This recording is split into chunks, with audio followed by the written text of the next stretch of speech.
अस्सलाम वालेकुम स्टूडेंट्स।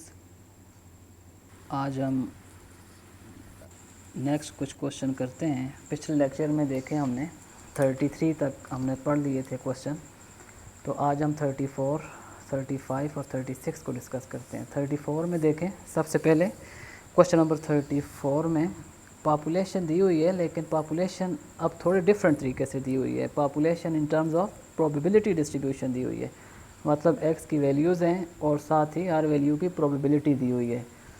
तो अब सैम्पलिंग डिस्ट्रीब्यूशन आपने यहाँ भी बनानी है, x बार की सैम्पलिंग डिस्ट्रीब्यूशन, लेकिन पॉपुलेशन जो है प्रोबेबिलिटी डिस्ट्रीब्यूशन की फॉर्म में है। तो आपने पहले पॉपुलेशन को प्रॉपर फॉर्म में लिख लेना है, जिस तरीके से हमारे पास अनग्रुप्ड डाटा की फॉर्म में अनग्रुप्ड जैसे डाटा होता है, इस फॉर्म में आपने लिख लेना है। तो देखें 1 की प्रोबेबिलिटी जो है 1/7 या सैम्पलिंग डिस्ट्रीब्यूशन। अब इस क्वेश्चन में जो पूछा है इसने, पहले ये देख लें। सैम्पलिंग डिस्ट्रीब्यूशन बनानी है एक तो आपने x बार की, और फिर जो है n = 3 है sample size, n = 3 with out replacement आप सैम्पल्स लेंगे, और फिर जो है आपने ये वेरीफाई करना है कि variance of the sampling distribution of x बार और पॉपुलेशन वेरिएंस में ये रिलेशन एग्जिस्ट करता है।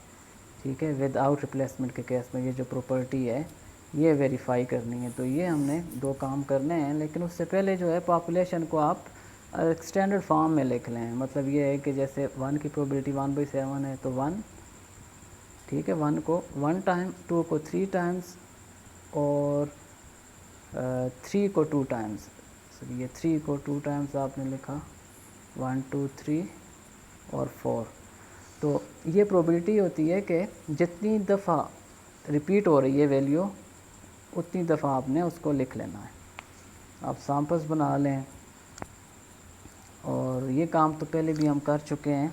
तो इससे आगे जो है यही तरीका है कि आपने सैम्पल्स बनाने हैं, सैम्पलिंग डिस्ट्रीब्यूशन फिर आगे बना लेंगे। इसमें यही है कि प्रोबेबिलिटी को आपने जो प्रोबेबिलिटीज़ दी हुई हैं हर वैल्यूज़ की, उसके मुताबिक जो है टोटल पॉपुलेशन का साइज़ 7 है, ऊपर जो न्यूमरेटर में जो वैल्यू है उतनी दफ़ा आपने हर वैल्यू को लिखना है। तो इस तरीके से बाकी वो तो हम कर चुके हैं कि सैम्पलिंग डिस्ट्रीब्यूशन कैसे बनाएंगे। अब नेक्स्ट आ जाएं, इस क्वेश्चन पे आ जाएं। नेक्स्ट जो है ए पार्ट इसका 35 का सॉरी, तो 35 का ए पार्ट जो है उसमें कहता है कि आप ये बताएं कि सैम्पलिंग डिस्ट्रीब्यूशन ऑफ x बार, इसकी डिस्ट्रीब्यूशन कौन सी बनती है। मतलब ये है कि ये नॉर्मल डिस्ट्रीब्यूशन बनती है या नहीं बनती। ठीक है, तो जब भी n जो है सैम्पल साइज़ स्मॉल n जो है वो अगर लार्ज होगा, तो हम कहेंगे कि सैम्पलिंग डिस्ट्रीब्यूशन ऑफ x बार वो अप्रॉक्सीमेटली नॉर्मल बनती है। तो इस केस में भी क्योंकि n जो है वो लार्ज है, दैट इज़ n = 100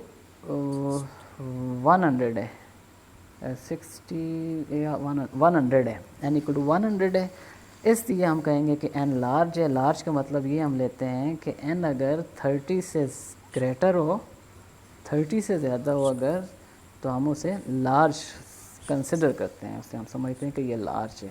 तो इस केस में भी क्योंकि n लार्ज है, इसलिए sampling distribution of x bar is approximately normal. तो ये वजह इसकी क्या है, इसके पीछे सेंट्रल लिमिट थ्योरम है। तो सेंट्रल लिमिट थ्योरम जो है उसकी मदद से हम कहते हैं कि उसकी वजह से सेंट्रल लिमिट थ्योरम भी यही है कि जब n लार्ज होता है तो सैम्पलिंग डिस्ट्रीब्यूशन ऑफ स्टैटिस्टिक जो है वो अप्रॉक्सीमेटली नॉर्मल बन जाती है। तो ये सेंट्रल लिमिट थ्योरम की वजह से ये सैम्पलिंग डिस्ट्रीब्यूशन भी नॉर्मल बनेगी। अब बी पार्ट देखें, तो बी पार्ट अब प्रोबेबिलिटी आ जाती है कि हम probability of x bar find करेंगे। ठीक है, अब नेक्स्ट टॉपिक पे हम शिफ्ट कर रहे हैं। यहाँ तक हमने सैम्पलिंग डिस्ट्रीब्यूशन बना ली x बार की। अब सैम्पलिंग डिस्ट्रीब्यूशन के बाद अगला जो स्टेप है वो प्रोबेबिलिटी फाइंड करना है। x बार की प्रोबेबिलिटी, वेरियस वैल्यूज़ होंगी आपके पास, उनकी प्रोबेबिलिटीज़ फाइंड करें कि x बार इस वैल्यू से ग्रेटर है या लेस है या बिटवीन टू वैल्यूज़ है। तो ये कैसे करेंगे, जो आपने चैप्टर पढ़ा है, जैसे यहाँ पे प्रोबेबिलिटी फाइंड करनी है, probability of x bar greater than 20.75, ये हमने फाइंड करनी है। तो इसको हम थ्रू नॉर्मल डिस्ट्रीब्यूशन करेंगे, क्योंकि ये नॉर्मल डिस्ट्रीब्यूशन बनती है x बार की, अभी हमने नया पार्ट में बात की है। तो अब इसको हम z में चेंज करेंगे। जब नॉर्मल डिस्ट्रीब्यूशन होती है तो उसको पहले हम z में चेंज करते हैं वेरिएबल को। ठीक है, अब इस केस में x bar minus mu x bar divided by sigma x बार होगा, और एक्स बार माइनस म्यू भी ऐसे लिख सकते हैं, ठीक है। और सिग्मा एक्स बार को सिग्मा और स्क्वायर रूट ऑफ एन भी लिख सकते हैं। अब यहाँ पे वैल्यूज़ पुट करेंगे, ठीक है, वैल्यूज़ हमें दी हुई हैं।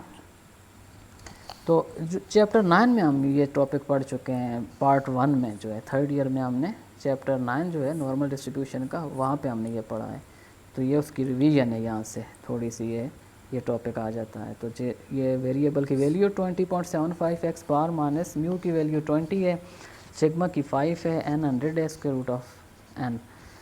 तो ये जब सिंप्लीफाई करते हैं तो 1.5 बन गई। अब ये प्रोबेबिलिटी जो है एक्स बार ग्रेटर देन 20.75, इसको हम इन टर्म्स ऑफ z लिख सकते हैं, probability of z greater than 1.5।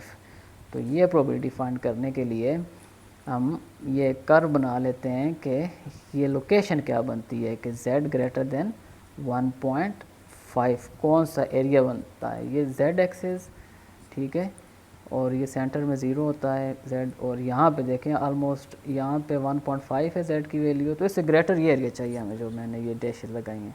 अब ये टोटल एरिया 0 से राइट साइड पे 0.5 होता है, ये हमें प्रॉपर्टीज़ से पता है, ठीक है। अब हमने एरिया जो फाइंड करना है वो 1.5 से ऊपर फाइंड करना है। तो अब ये देखें, अगर हम 0 से जो राइट पे सारा एरिया है 0.5, उसमें से 0 से 1.5 तक एरिया माइनस कर दें तो हमें रिक्वायर्ड एरिया हमें जो है वो मिल जाएगा, जो कि ग्रेटर देन 1.5 है। तो 0.5 जो कि 0 से राइट पे सारा एरिया है 0.5 है, वो उसमें से माइनस करते हैं 0 से लेके 1.5 तक एरिया। तो इसको इस फॉर्म में लिखेंगे, probability of 0 less than z less than 1.5। अब ये जो प्रोबेबिलिटी है ये हम एरिया टेबल की मदद से फाइंड करेंगे। अब ये देखें, ये स्टेटिस्टिकल टेबल है, इसमें से आप देखेंगे इसमें कैसे हम फाइंड करते हैं प्रोबेबिलिटी कि ये जो एक नॉन ज़ीरो वैल्यू होती है ना, 0 से 1.5 तक नॉन ज़ीरो वैल्यू के दो हम पार्ट करते हैं, एक z के नीचे 1.5 के सामने देखेंगे यहाँ से, और दूसरा पार्ट जो है 0.00 के नीचे देखेंगे। तो ये देखें 0.4332 0.4332 ये वैल्यू आती है। 0.5 में से ये वैल्यू माइनस करेंगे तो हमें ये रिज़ल्ट मिल जाएगा, इसकी प्रोबेबिलिटी मिल जाएगी। तो स्टूडेंट्स इसमें यह है कि हमने प्रोबेबिलिटी ऑफ एक्स बार हमने फाइंड करनी थी, लेकिन उसको हमने z में चेंज किया, और z के बाद जो है चेंज करने के बाद हमने एरिया टेबल की मदद से ये प्रोबेबिलिटी फाइंड कर ली। तो एक्स बार की प्रोबेबिलिटीज़ इस तरीके से फाइंड करेंगे। तो इसी तरीके से आपने नेक्स्ट जो क्वेश्चन है 36 है, ये आपने ख़ुद करना है कि जहाँ पे एक्स बार बिटवीन 59 एंड 61 है, ये आपने ख़ुद करना है। और 37 38 भी आपने ख़ुद ट्राई करना है। अगर इसमें कोई इशू होता है, कोई मसला होता है, तो फिर वो आप मुझे बता दें, मैं आपको इंशाल्लाह एक्सप्लेन कर दूँगा। ओके स्टूडेंट्स, अल्लाह हाफ़िज़।